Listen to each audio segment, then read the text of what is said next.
Introduction. What is philosophy?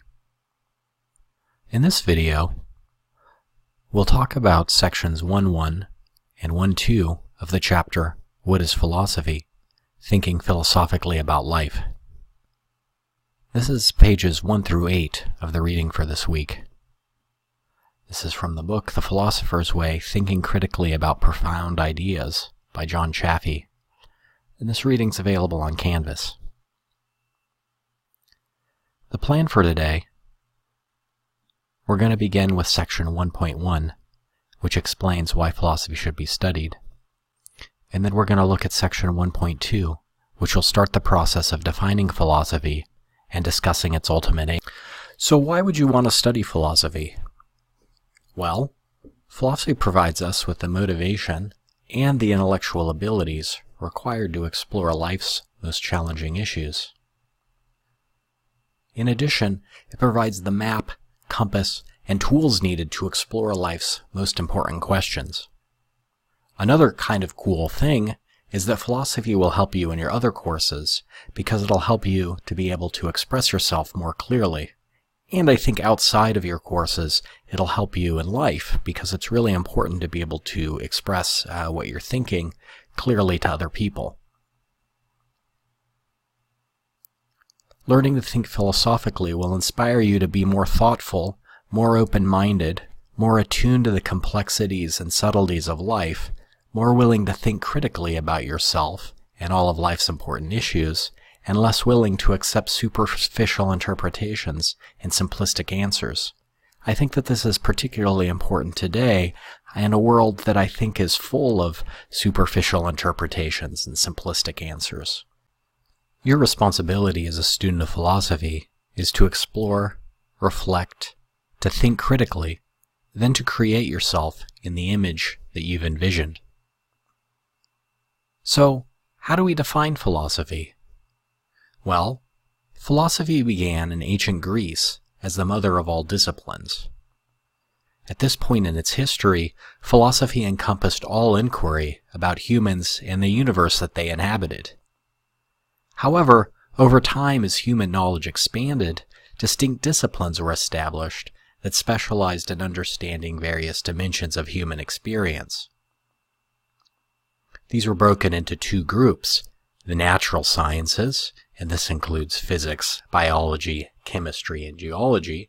These sciences seek to understand the natural world, and of course the social sciences, including psychology, sociology, anthropology, linguistics, political science, and economics. These seek to analyze, explicate, and propose better models for individual and collective. Philosophy has distinct areas of study.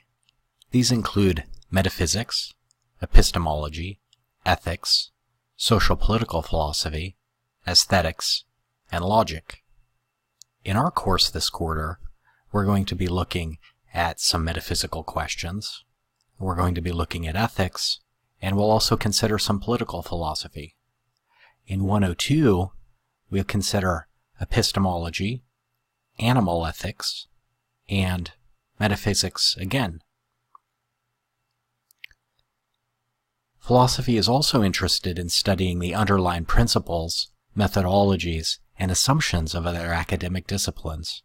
So for example, there's philosophy of science, philosophy of mathematics, medical ethics, and so on. Philosophy is not merely a static compendium of great thoughts espoused by great thinkers. It's an activity that reflects passions, commitment, and intellectual ambition. The ultimate goal of this activity is not mastering a certain amount of information, but rather what we can think of as the achievement of wisdom. As a student who's new to philosophy, this idea that philosophy is not simply learning a body of information, I think is really important. So you may be asking, what is wisdom? Well, think of someone that you think of as wise. What characteristics does this person have? Wisdom doesn't seem to simply mean being smart. right? I think we know lots of smart people that we wouldn't consider to be wise. What is it about a wise person that sets them apart from someone that's simply smart? I think what it is that they seem to be able to use and apply knowledge in all kinds of different situations in life. In philosophy, the most powerful philosophical question is why. Here, I think our best examples are children. Anybody who knows children or has been around them knows that one of their favorite questions is why. I think we can learn a lot from children on this.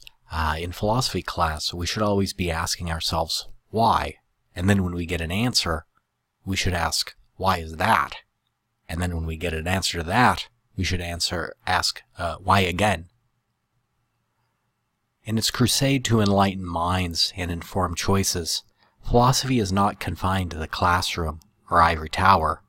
And this is really important, I think. The conclusions that we reach by thinking philosophically have direct application for how we live our lives in the real world. And this is really important and a central idea that I want to get across in this class. Philosophy is important to every part of your life.